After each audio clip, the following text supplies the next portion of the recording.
যদি জীবনে কিছু হতে চাও তো বাজ পাখির মতো হও, কখনো তোতার মতো হয় না।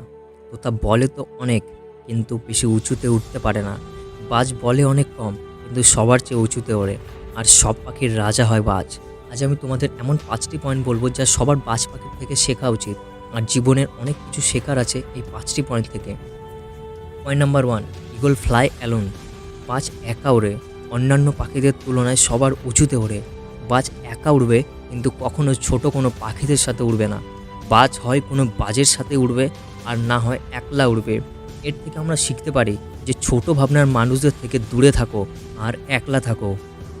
পয়েন্ট নাম্বার 2, বাজের দেখার শক্তি খুবই প্রখর ও শক্তিশালী। বাজ নিজের শিকারকে 5 কিলোমিটার দূর থেকেও দেখে নেয়।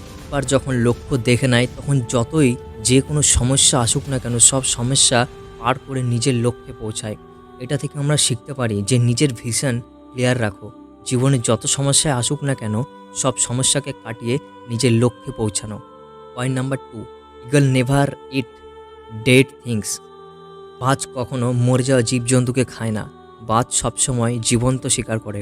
এটা থেকে আমরা শিখতে পারি যে আমাদের পাস্ট আছে তা মরে গেছে, তো ওই মরে যাওয়া পচে যাওয়া ভাবনা চিন্তাগুলোর প্রতি ধ্যান দিও না, আর সামনে আসা ফ্রেশ জীবনের জন্য ধ্যান দাও।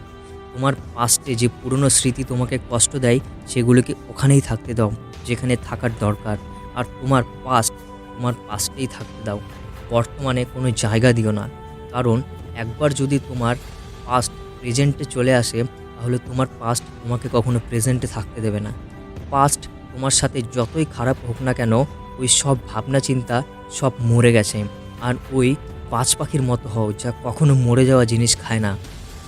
পয়েন্ট নাম্বার 4, যখন ঝড় বৃষ্টি হয় তখন বাজ অনেক এক্সাইটেড হয়ে যায়।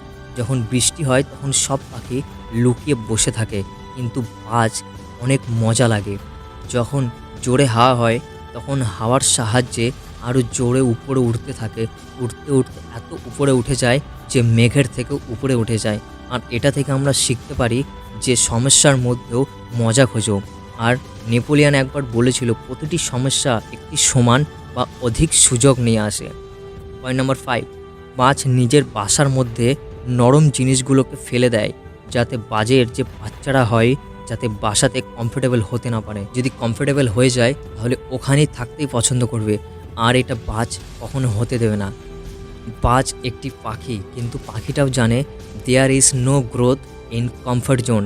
কিন্তু আমরা তো মানুষ হওয়ার পরেও আমরা এই কথাটি বুঝতেই চাই না।